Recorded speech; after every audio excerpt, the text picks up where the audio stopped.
주님께서 허락하신 복된 날 예수님의 이름으로 예배 자리에 동참하신 저와 여러분 축복하고 환영합니다. 이 시간 바로 이 순간을 통해서 역사하실 또 응답하실 하나님을 바라보는 확신의 시간 또 기적의 시간이 되어야 할 줄 믿습니다. 저는 오늘 이 본문 마가복음 11장 22절에서 25절까지 말씀을 토대로 믿음과 기적이라는 제목으로 은혜를 나누고자 합니다. 대구에 있는 어느 한 교회에 제 동기가 사역자로 시부를 했을 때의 얘기입니다. 그 교회에 아주 믿음이 좋은 장로님 한 분이 계셨어요. 얼마나 교회를 이 장로님이 내 집처럼 섬기고 봉사하시고 사랑하시는지 다른 성도들이요, 이 장로님 덕분에 정말 많은 은혜를 받고 또 덕이 되고 본이 되는 그런 시간들을 많이 가졌다고 합니다. 근데 이분의 이 막내 아들이 있어요. 막내 아들이 늦둥이로 태어나서 부모의 사랑을 한 몸에 받고 또 교회에서도 칭찬받는 어릴 때부터 아주 믿음이 좋은 아이로 성장을 했습니다. 그런데 이 아이가 이상하게 고3이 되면서부터 교회에 나오질 않는 거예요. 그래서 그 가정은 믿음의 뿌리가 깊고 가족 간에도 사이가 아주 돈독했기 때문에 항상 온 가족이 주일 성수도 잘하고 또 봉사도 잘하고 이런 가정이었기 때문에 이 막내 아들이 계속 결석을 하니까 이상하잖아요. 그래서 막내 아들만 왜 결석을 이렇게 하는 것일까 해서 목사님께서 이 장로님에게 물어보셨습니다. 그랬더니 장로님께서 하시는 말씀이 요즘 우리 아들이 입시, 대학 입시 공부를 하느라 잘 시간도 없어요, 목사님. 그래서 너는 계속 공부에 매진해라. 너를 위해서 우리가 대신 기도해 줄게 하면서 아들에게 교회를 좀 쉬라고 했다는 것입니다. 아들이 대학에 합격하면 목사님, 우리 아들이 꼭 나올 겁니다. 이제 곧 시험 치를 거고 시험에 합격하면 거뜬히 교회 나올 텐데 목사님 걱정하지 마세요 하고 아주 당연하다는 듯으로 이렇게 얘기를 하시더라는 거예요. 이 목사님께서는 이제 목구형까지 막 조언의 말씀이 막 떠올랐어요. 아유, 장로님 그러시면 안 됩니다. 정말 아들을 위한 것이라면 이럴 때일수록 더 기도하고 아들의 기도로 강구해서 하나님께 응답받게 하셔야죠. 주일 성수는 반드시 하셔야 됩니다라고 그렇게 얘기를 드리고 싶은 거예요.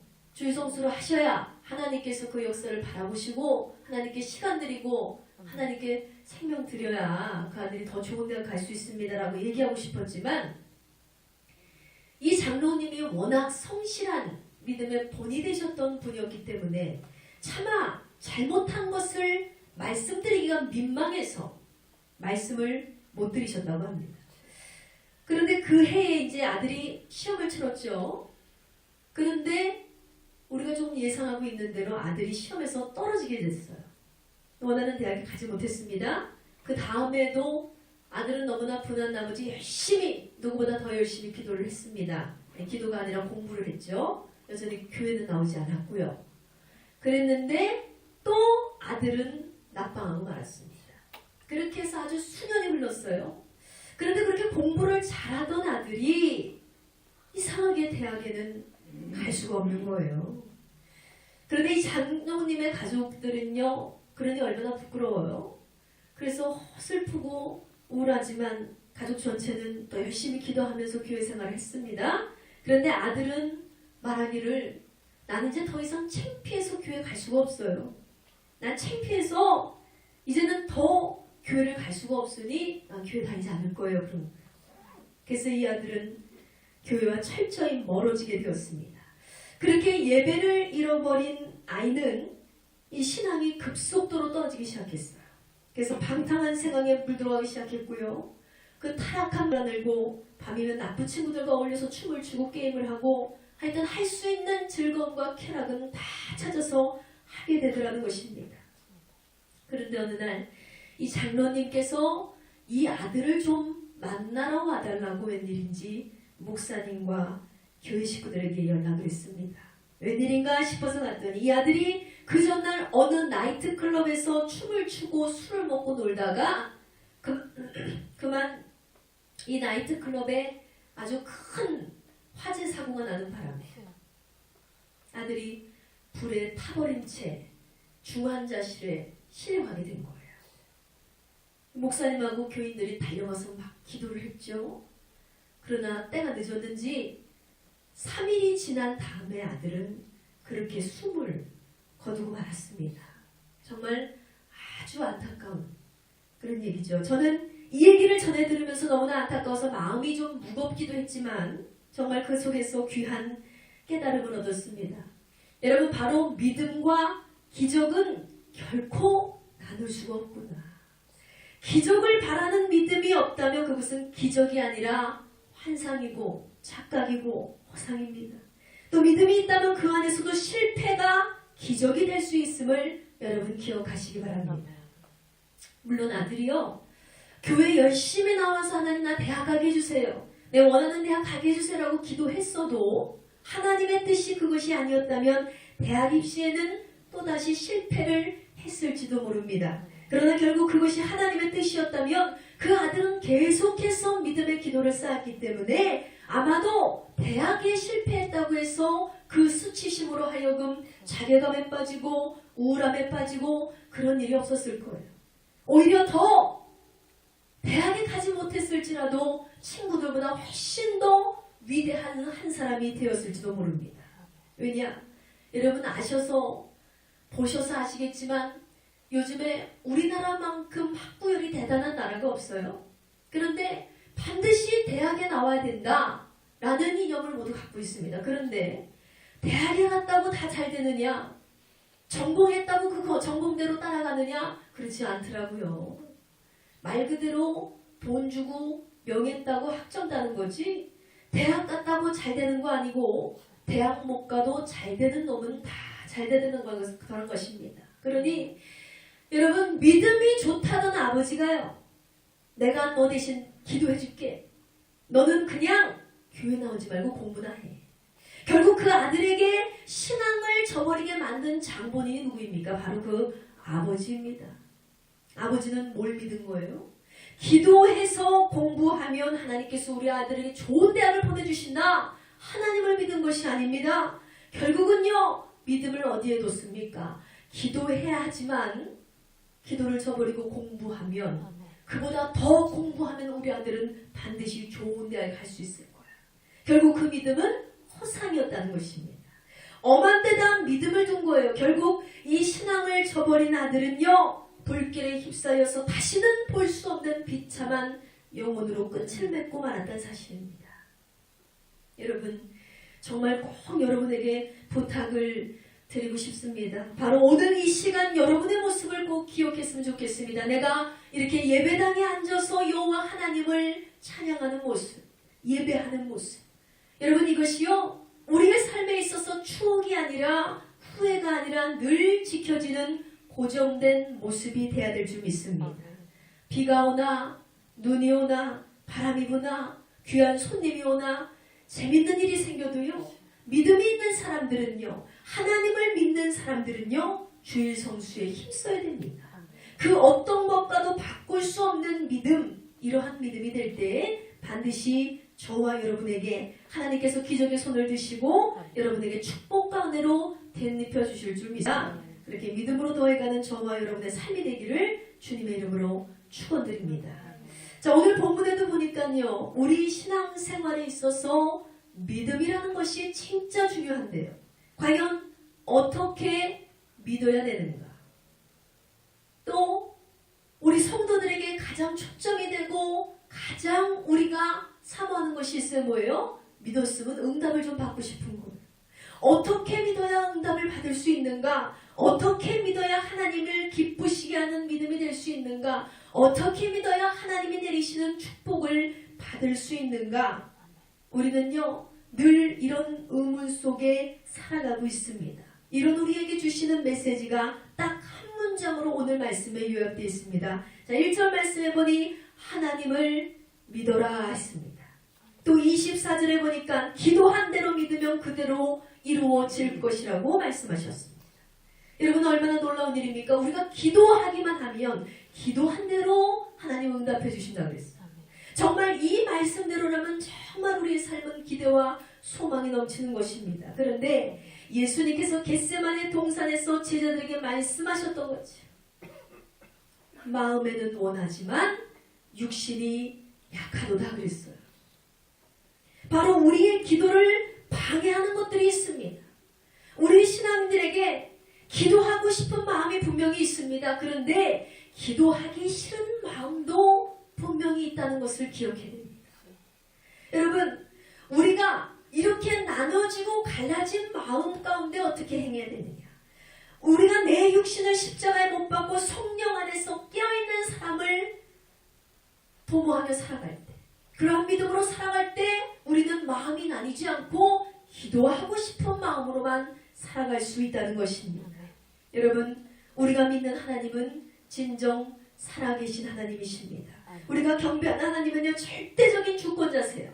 그러므로 하나님께서 보이신, 예수 그리스도께서 보이신 오병이어의 기적은요, 그날의 한 사건이 아닙니다. 바로 오늘날에도 이것을 믿는 자에게 끊임없이 일어나는 기적임을 기억하시기 바랍니다. 그러나 우리가 하고 있는 기도를 살펴보면요, 응답을 체험하지 못할 때가 많습니다. 문제는 성도는요, 기도가 응답되지 못하면 금방 시험에 들거나 의심이 생기거나 실망을 해버려요.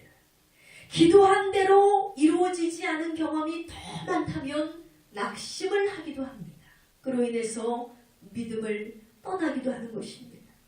그런 고충은요, 여러분 예나 지금이나 다름이 없는 것 같습니다. 과연 크리스천들의 기도는 응답이 될까? 기도가 응답되지 않는 것은 우리가 어떻게 대처해야 하는 것인가?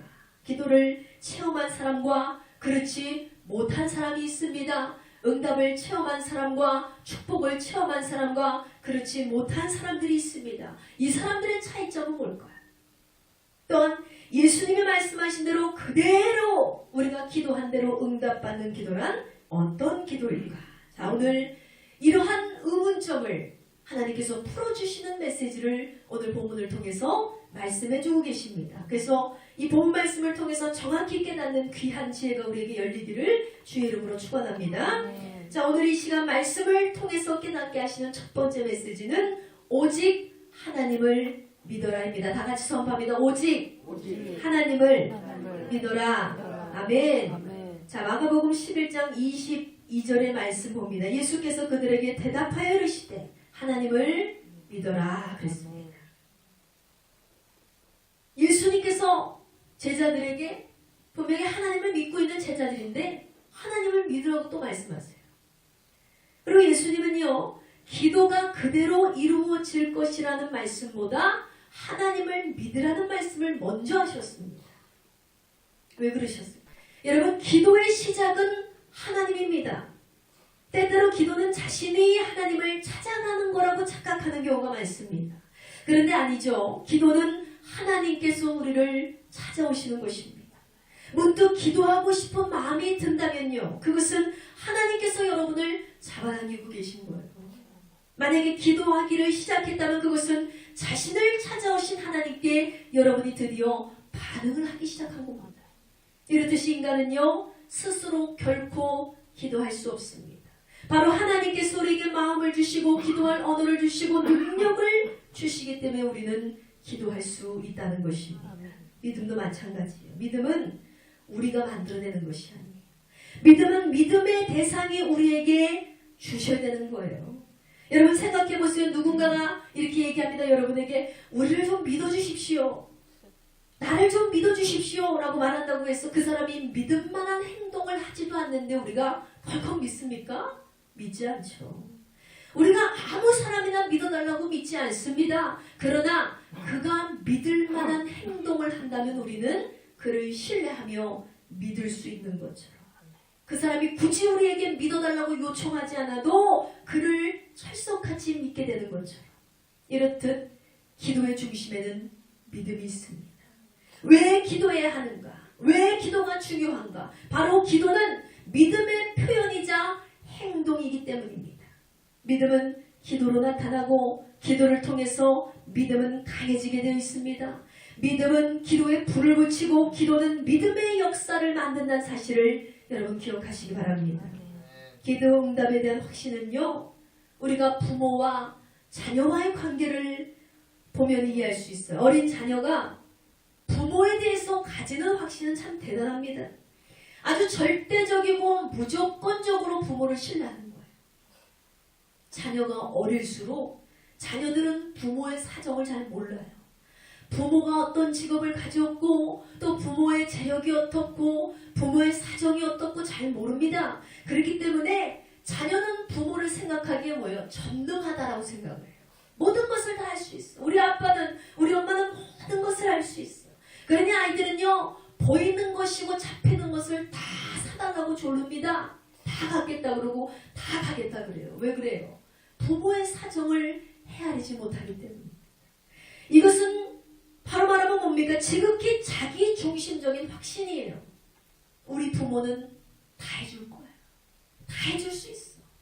그 주머니 사정도 모른 채 다 해줄 수 있다고 그냥 무조건적으로 믿는 거예요. 바로 여러분 성도라면은 우리에게 이러한 믿음이 필요한 것입니다. 하나님을 향한 믿음이 이런 어린아이 같은 신앙이 될 줄 믿습니다. 우리 하나님께서는 전능하시다. 하나님께서는 무엇이든 다 하실 수 있다. 의심하고 판단하고 우리가 자로 재고 그러지 말고 하나님은 다 하실 수 있어. 내 부모, 영적인 부모인 하나님은 모든 것을 다 들어주실 거야. 이런 확실한 믿음이 있어야 된다는 거예요. 그러니 예수님은요 이미 하나님을 믿고 있는 제자들에게 또 하나님을 믿으래요. 이미 믿음이 있는데요. 우리는 이미 믿는데요. 아니 너희는 믿는 것이 아니야. 어린아이같이 온전히 절대적으로 확신을 갖고 하나님을 믿어라. 정말 너희는 하나님을 믿고 있냐? 하나님을 진짜 믿어야 된다. 예수님이 이렇게 조언하고 계신 것입니다. 자, 두 번째 말씀을 통해서 깨닫게 되는 메시지는 하나님의 뜻을 따라 강구하라입니다. 다 같이 선포합니다. 하나님의 뜻을 따라 강구하라. 자, 우리가 처음 예수님을 만났을 때 생각해 보세요. 그때는요 이 성경 말씀을 들어도 잘 몰라요. 사실은 하나님이 누구신지 예수님이 누구신지 제대로 인지가 되지 않은 상태이기 때문에 영적인 생활의 초기 단계에서는 하나님의 뜻을 구별하는 것은 굉장히 어렵습니다. 그에는 그때가 기회예요. 무엇이든지 구해야 됩니다. 응답을 받은 경험도 그렇지 않은 경험도 막 체험을 하면서 하나님께 구하는 습관을 가져야 된다는 것입니다. 이러한 체험을 하다 보면 어떻게 돼요? 성도는 점점 레벨이 높아져요. 업그레이드가 돼요. 하나님과의 관계가 더욱더 깊어지게 되는 것입니다. 그렇게 우리는 기도에도 응답이라는 성공과 실패를 경험하면서 이제는 자신의 뜻이 아니라 하나님의 뜻을 구하는 진짜 성도로 나아갈 수 있는 것입니다. 처음에는요 이렇게 어린아이같이 낮은 신앙에서는 하나님의 말씀이 도저히 이해가 되지 않습니다. 그리고 하나님의 말씀이 내 뜻으로 적용이 안 될 때가 많습니다. 그런데 하나님과의 관계가 깊어지게 되면 그전에는 받아들이기 어려웠던 하나님의 뜻에도 내가 기꺼이 순종하게 되고 담대하게 하나님의 뜻이 이루어지기를 구하는 확신, 그런 확신이 우리 안에 생기게 된다는 것입니다. 그 대표적인 기도가 예수님의 기도예요. 예수님께서는 하나님의 뜻인 십자가를 앞에 두고 기도하셨습니다. 하나님, 나의 뜻대로 마옵시고 아버지의 원대로 하여 주시옵소서. 내 뜻대로 마옵시고 하나님의 뜻대로 주관하시고 인도하여 주시옵소서. 바로 우리에게 필요한 믿음, 우리에게 행해져야 될 기도가 이와 같은 기도가 되어야 될 줄 믿습니다. 전능하신 하나님에 대한 확신이 높아질수록 곧 무엇이든지 우리가 그분의 뜻에 따라 구하면 하나님께서는 우리의 구하는 것을 뭐든지 다 들어주신다는 것입니다. 그러니 여러분 하나님의 뜻을 구하시기 바랍니다. 하나님, 내가 이러한 것들을 소원하고 있습니다. 그러나 하나님의 뜻이라면 하나님의 뜻대로 응답하시고 하나님의 때에 응답하시고 하나님의 시간대에 하나님께서 일하여 주실 줄 나는 믿습니다. 하나님 역사하여 주시옵소서. 이러한 겸손하고도 공손하고도 하나님을 철저히 신뢰하는 그분의 뜻을 따르는 강구가 우리에게 필요하다는 것입니다. 그러므로 믿음이 깊어지기 위해서는요, 여러분 자신의 뜻이 아니라 하나님의 뜻을 구하시기 바랍니다. 요한복음 15장 7절에도 만일 너희가 내 안에 있고 내 말이 너희 안에 있으면 너희가 원하는 것이 무엇이든지 구하라. 그러면 그대로 이루어지리라 했습니다. 할렐루야. 아멘. 여러분 바로 이것이 기적을 산출하는 믿음입니다. 하나님의 말씀 안에 거하고 말씀이 그 안에 거하는 사람의 기도는 반드시 이루어진다. 여러분 생각해야 돼요. 그러면 과연 내가 하나님 안에 거하고 하나님께서 내 안에 거하셨을까? 그러니까 하나님과 교통하는 삶을 살아야 되는데 일반 통행은 잘 수월하지 않아요. 기도하는데 여러분의 기도가 이루어지길 원하십니까? 하나님 안에 거하고 말씀이 여러분 안에 거하도록 생활하셔야 된다는 것입니다. 그러면 여러분의 기도가 무엇이든지 그대로 이루어질 줄 믿습니다. 자, 세 번째 말씀을 통해서 깨닫게 하시는 메시지는 이미 받은 줄로 믿어라입니다. 다 같이 선포합니다. 이미 받은 줄로 믿어라. 이게 제일 어려운 난코스예요. 이미 받은 줄로 믿어라. 자, 23절의 말씀입니다. 23절에 그러므로 내가 너에게 말하는데 무엇이든지 기도하고 구하는 것은 받은 줄로 믿어라. 아직 이루어지지 않았어요. 그런데 내가 기도하는 것을 이미 받은 것처럼 믿으라는 그런 믿음의 조건을 주셨습니다. 여러분 사실 이 말씀은 당시 유대사회의 격언이었습니다. 인간의 능력으로 감당하기 힘든 어려운 일이 부딪혔을 때 이들은요, 유대인들은요, 산이 바다에 빠졌다라는 표현을 했어요. 바로 인간의 힘으로 넘을 수 없는 장벽 앞에서 이들은 포기하지 않고 하나님의 도하며 기도하는 자, 이러한 자에게 그 일이 기적과 같이 일어났다. 이렇게 이들은 표현하고 있는 것입니다. 이것은 당시의 격언이지만 실제로 많은 기독교인들이 오늘날도 경험하고 있는 간증입니다. 여러분 산을 들어서 바다에 어떻게 던져요? 절대로 그럴 수가 없죠. 절대로 그럴 수가 없는 거예요. 천지지변이 일어나도 그건 안 되는 것 같아요. 그런데 산을 들어서 바다에 던질 만한 기적이 우리가 예수님을 믿고 그 안에 성령님께서 일하신다면 이루어질 수 있다. 이미 그렇게 된 줄로 믿어라 이거예요. 여러분 죽은 자가 살아나고 어제 있던 암병이 쏟아져서 오늘 말끔히 고침을 받은 영혼들도 있습니다. 봉전 한 입이 없어서 먹을 피죽도 없었는데 헤매는 그런 자들에게 따뜻한 손길이 와서 기적이 일어나는 경우도 너무나 많아요. 차마 인간의 힘으로 할 수 없는 모든 일들을 오늘날 예수 믿는 자들에게 지금까지도 일어나고 있다는 사실입니다. 과연 그들은 어찌 이런 응답을 받을 수 있었을까? 24절의 말씀입니다. 그러므로 내가 너희에게 말하노니 무엇이든지 기도하고 구하는 것은 받은 줄로 믿어라 그랬습니다. 여러분 이들은요 이 말씀을 믿은 거예요. 내가 하나님께 이것을 소원합니다. 그러나 이것을 내 뜻대로 마옵시고 주의 뜻대로 하시옵시고 하나님 내가 이것을 기도하지만 이미 주님께서 응답해 주신 줄 믿습니다. 그대로 이루어지는 믿음보다요 여러분 깊은 차원의 믿음이에요. 그것은 무엇이든지 기도하고 간구하는 것을 이미 받은 줄로 믿으라는 것입니다. 아직 보이지 않습니다. 느껴지지 않습니다. 아직 해결되지 않았어요. 그런데 응답 받은 것처럼 믿으라는 거예요. 이미 받은 줄로 믿는 믿음을 하는 것은 기도 가운데서도 아주 클라이막스예요. 최고 절정의 믿음. 눈에 보이지 않고 아직 이루어지지도 않았지만 하나님의 뜻을 구했다면 반드시 아버지께서 이루어 주실 거라는 믿음, 이런 믿음은 정말 축복된 믿음임을 기억하시기 바랍니다. 사랑하는 여러분, 여러분의 믿음이 바로 이와 같은 믿음으로 성장하기를 축복합니다. 바로 이와 같은 믿음을 경험하는 저와 여러분 되시기를 주의 이름으로 축원드립니다. 이 기적은요 다른 사람의 것이 되면 안 돼요. 내 것으로 만들고 말해요. 여러분 세상 것만 욕심 가지 마시고 물질에만 욕심 가지지 마시고 자꾸 자기 소유에 자기 의만 욕심 가지지 마시고 제발 믿음의 욕심을 가지시기 바랍니다. 여러분 세상 것들 사람 바라보고 뭐하고 다 외롭고 힘들고 괴로워요. 아무리 사람 의지해도 사람은 여러분을 만족시켜줄 수 없습니다. 아무리 여러분 돈이 좋아도 그 돈이요 한순간에 불타버리면 끝이에요. 한순간에 도둑이 도망가버리면 끝이에요. 그런데 하나님께는 구하고 받은 줄로 믿고, 하나님은 기적의 하나님, 능력의 하나님, 여러분의 삶을 기적과 같이 뻥뻥 터뜨려 주실 하나님, 그분이 살아계시는데 우리는 무엇이 두려울 수 있겠습니까? 여러분, 하나님을 믿으십시오. 이미 받은 줄로 믿으십시오. 오늘 여러분의 간구 믿은 줄로 믿고 여러분의 믿음대로 하나님이 응답하여 주실 줄 믿습니다. 자, 말씀을 통해 깨닫게 하시는 네 번째 메시지는 의심 없이 믿어라입니다. 다 같이 선포합니다. 의심 없이 믿어라. 자, 23절 후반절의 말씀, 그 말하는 것이 이루어질 줄 믿고 마음에 의심하지 아니하면 그대로 되리라 그랬습니다.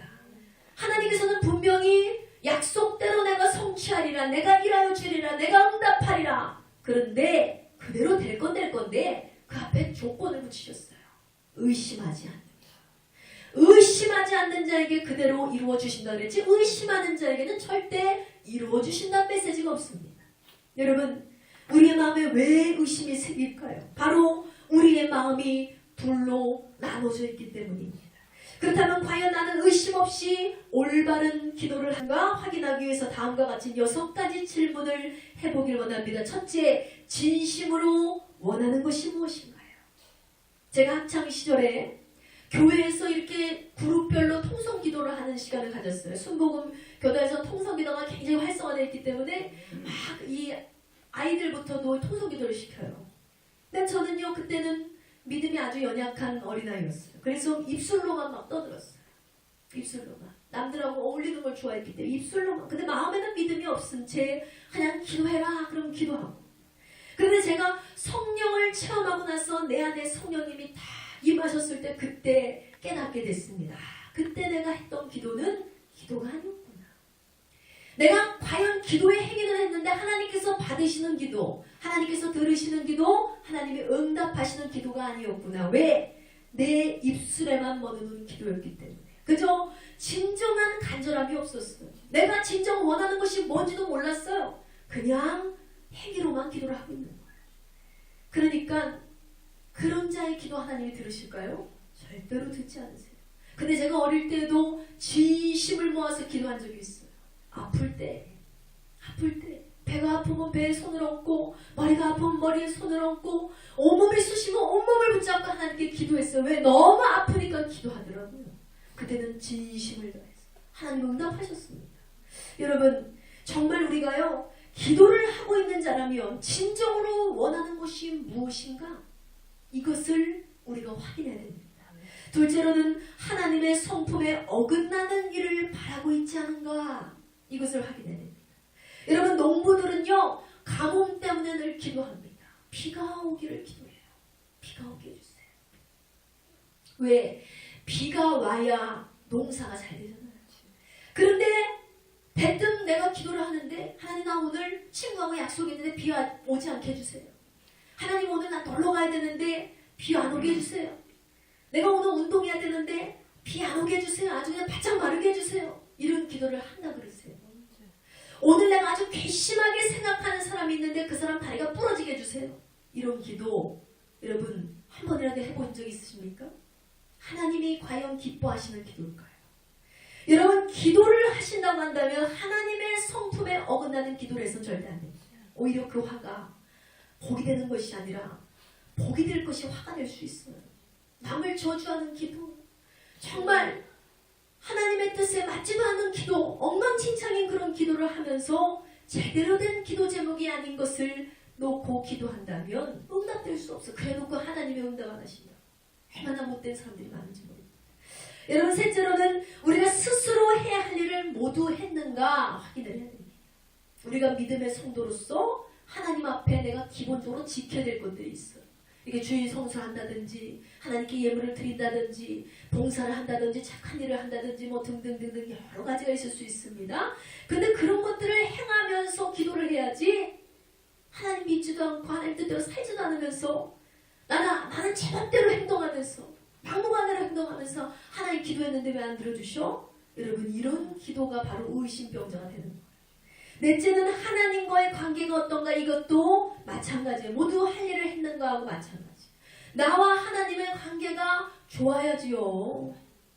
우리도 친구하고 관계가 좋은 친구하고 서로 유대관계가 좋고 서로 주거니 받거니 행복하고 이러는 거지, 사이 나쁜 친구하고는요 연락도 안 해요. 만나기도 싫고 대화하기도 싫습니다. 내가 먼저 다가가서 내가 교제하고 사랑을 나누고 친절하고 이렇게 먼저 해야지 그 사람을 다 좋아하는 거지, 네가 해라, 나는 하지 않는다. 이것처럼 하나님과의 관계에 있어서 내가 먼저 다가가지 않는 사람, 하나님 기뻐하지 않으신다. 다섯째는 하나님이 기도에 응답하신다면 하나님과 자신 중에 어떤 것을, 누구에게 영광을 돌릴 것인가. 하나님께 막 기도하고 하나님 응답하시면 막 말 그대로 일명 쌩까는 사람들이 있어요. 하나님 모른 척하는 거예요. 외면하는 거예요. 언제 그랬냐는 듯이. 여러분, 하나님께서는 그런 얍삽한 사람 싫어하십니다.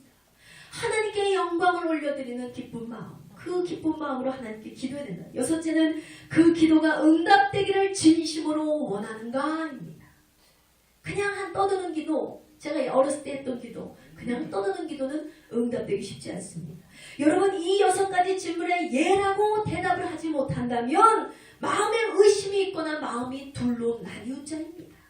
이런 사람들은 응답받기 쉽지 않아요. 믿음의 기도라고 할 수 없습니다. 여러분, 여러분의 마음이 의심으로 나눠지지 않고 온전히 하나님께 구한다면 여러분이 기도한 대로 기적은 일어나게 될 줄 믿습니다. 자, 말씀을 통해서 깨닫게 되는 마지막 5번째입니다. 5번째는 용서하고 용서를 구하라입니다. 다 같이 선포합니다. 용서하고 용서를 구하라. 아멘. 자, 25절입니다. 서서 기도할 때 아무에게나 혐의가 있거든 용서하라. 그리하여 하늘에 계신 너희 아버지께서도 너희 허물을 사하여 주시리라 하시니라 그랬습니다. 아멘. 자, 믿음은 기도로 나타나고 기도는 용서로 나타납니다. 무슨 말이냐 하면, 여러분, 예수님께서도 우리를 모든 죄를 사해 주시고 자녀로 받아주셨잖아요. 그러니까 기독교는요, 사랑과 용서를 제외하고는 있을 수가 없어요. 완전히 껍데기예요. 십자가의 사랑과 용서, 그게 모든 전체의 기둥이라고 볼 수 있습니다. 그러니까 믿음과 기도와 용서는 서로 연결이 되어 있습니다. 그래서 주님께서도 죄로 허물로 물들어 있는 우리를 용서하셨듯이 우리도 마음 가운데 항상 남을 용서하고 배려하는 마음을 가져야 된다는 것입니다. 그러니 응답받는 기도는 용서하는 마음이 있는 선한 마음의 사람의 기도를 하나님께서 들어주신다는 것입니다. 그런데 우리의 기도를 방해하는 것들이 있어요. 그것은 누군가를 용서하지 못하고 등지고 있는 마음입니다. 그것이 하나님의 응답을 가로막는 장벽이 될 수 있다는 것입니다. 오늘 25절 말씀에서도 서서 기도할 때 아무에게 혐의가 있거든. 혐의라는 건 뭐예요? 죄가 있거든. 그 사람에게 분명히 나에게 지은 죄가 있을 수 있고 나랑 의갈지고 잘못된 것이 있을 수 있어요. 서서 기도할 때 어떤 사람과 등진 일이 있거든, 이런 뜻이에요. 여러분, 기도하는데 문득 나와 의갈진 사람이 생각이 나요. 내가 미워하는 사람이 생각이 나요. 나와 원수된 사람이 생각이 나요. 그것은 성령님께서 지금 네가 그 기도를 응답받기를 원한다면 먼저 등진 사람하고 화해해라. 네가 용서하지 못한 그 사람을 용서해라. 네가 배려하지 못한 그 사람과 화목해라. 이렇게 말씀하고 계신 것입니다. 이것이 기도 응답의 조건입니다. 요한일서 3장 21절에서 23절에 보면, 사랑하는 자들아, 만일 우리 마음이 우리를 책망할 것이 없으면 하나님 앞에서 담대함을 얻고 무엇이든지 구하는 바를 그에게 받나니 이는 우리가 그의 계명을 지키고 그 앞에서 기뻐하는 것을 행함이라. 그의 계명은 곧 이것이니 그 아들 예수 그리스도 이름을 믿고 그가 우리에게 주신 계명대로 서로 사랑할 것이니라 그랬습니다. 하나님의 계명대로 살아야 되는데 그 중에서도 서로 사랑하라 그랬어요. 응답받는 기도의 조건은 마음의 가책이 없이 하나님이 기뻐하는 일을 행하는 것입니다. 하나님이 기뻐하는 일이 무엇일까요? 바로 우리가 서로 사랑하는 것을 하나님 기뻐하신대요. 누가 누군가를 미워하고 험담하고 욕하고 비난하는 것이 아니라 우리가 서로 사랑하는 거예요. 사랑하는 마음으로 구하는 것은 무엇이든지 주신다고 약속을 해 주셨습니다. 또한 등진 사람과 화목해지는 것이 기도가 응답되는 조건이 됨을 여러분 믿으시기 바랍니다. 또한 용서에는요, 사람과 우리와의 관계도 있지만 하나님과 우리의 관계도 중요합니다. 25절 말씀을 우리는 잘 이해해야 돼요. 이 말씀은요, 하나님 죄를 용서하여 주시옵소서. 그와 동시에 우리도 우리에게 죄 지은 자를 용서하겠습니다. 이런 뜻입니다. 일종의 서양과도 같은 기도예요. 이것을 이해하기 위해서 용서의 종류를 알아야 됩니다. 먼저 하나님과 관계된 용서의 종류는 두 가지가 있습니다. 첫째는 하나님의 자녀가 되는 용서입니다. 십자가 앞에 나 자신이 죄인임을 인정하고 하나님의 자녀가 되는 고백이 필요하다는 거예요. 하나님, 나는 죄인입니다. 그러나 하나님께서 나를 살리시고 생명의 길로 인도하셔서 예수 그리스도를 믿게 하시고 우리를 구원해 주심을 감사합니다. 내가 죄인임을 고백하는 용서의 기도. 둘째는 하나님과의 친밀한 관계를 유지하기 위한 용서입니다. 그래서 우리가 누군가를 용서하지 않고 있다면 결국은 뭐예요? 내가 하나님께는 잘하는데, 내가 교회 헌신 목사 잘하고 예배도 잘 드리는데 누군가는 용서 못해요. 그러면 그랬다 할지라도 하나님과의 관계는 깨진 거예요. 하나님과의 친밀한 관계가 깨져있기 때문에 기도의 응답을 받는 제한이 있다. 그러므로 나 같은 죄인도 주님의 자녀가 됐는데 우리가 누구를 용서할 수 없겠습니까? 여러분, 우리 모두가 좀 더 너그러운 마음이 되기를 원합니다. 누군가를 향해서요, 이를 갈고 째려보고 아주 현담하고 욕하고 비난하기보다는 먼저 내가 다가가고, 내가 먼저 친절을 베풀고, 내가 먼저 사랑을 베풀고, 내가 먼저 헌신하고, 그렇게 한 걸음 물러가서 용서하고 사랑하는 그런 그리스도인들이 되기를 주의 이름으로 축복합니다. 자, 말씀의 결론을 맺습니다. 사랑하는 여러분, 우리에게 더욱 절실한 것은 지금보다 더 깊은 믿음이 필요합니다. 그 믿음은 하나님을 위한 삶이라고, 나를 구속하는 것뿐이라고 착각하기 쉽습니다. 그러나 그것은 분명히 말씀드리지만 여러분, 믿음이 커진다는 것은요, 하나님을 위한 것이 아니에요. 바로 교회를 위한 것도 아니에요. 바로 여러분 자신을 위해서 반드시 필요한 것입니다. 제대로 된 믿음으로 서지 않으면 우리는 신앙인으로서 실패할 수밖에 없기 때문입니다. 이렇게 실패된 신앙인은 결코 그분의 능력을 경험할 수 없습니다. 그분의 능력을 경험하지 못한 성도는 응답이 없기 때문에 메마른 길을 외로이 가야만 할 것입니다. 결국 버티기 힘들어서 믿음을 저버릴 수밖에 없다는 거예요. 그러므로 우리에게 반드시 정직한 믿음이 필요함을 기억하시기 바랍니다. 그리고 그 믿음을 통해서 응답이라는 기적을 체험하는 저와 여러분 되시기 원합니다. 그러므로 오직 살아서 역사하시는 하나님을 믿으시고 그분의 뜻에 따라 강구하는 여러분이 되시고, 또 여러분의 기도 제목마다 기도할 때마다 여러분 절대로 의심하지 마세요. 이미 받은 줄로 믿고 기도하시기 바랍니다. 그리고 온전한 믿음으로 준비하셨다면 응답의 마지막 단계 뭐라고 그랬어요? 용서. 하나님과 나와의 관계의 용서, 사람과 나와의 관계의 용서, 이 모든 것들을 다 용서하고 화목하게 하고 친근하게 하고 그렇게 사랑하시기 바랍니다. 그렇다면 반드시 주님께서 여러분의 삶을 통해서 기적의 능력을 발하여 주실 것이며, 우리 여기 계신 우리 은혜교회 성도 여러분들 모두가 날마다 기도가 응답되는 기적의 한 사람이 되시기를 주님의 이름으로 축원드립니다.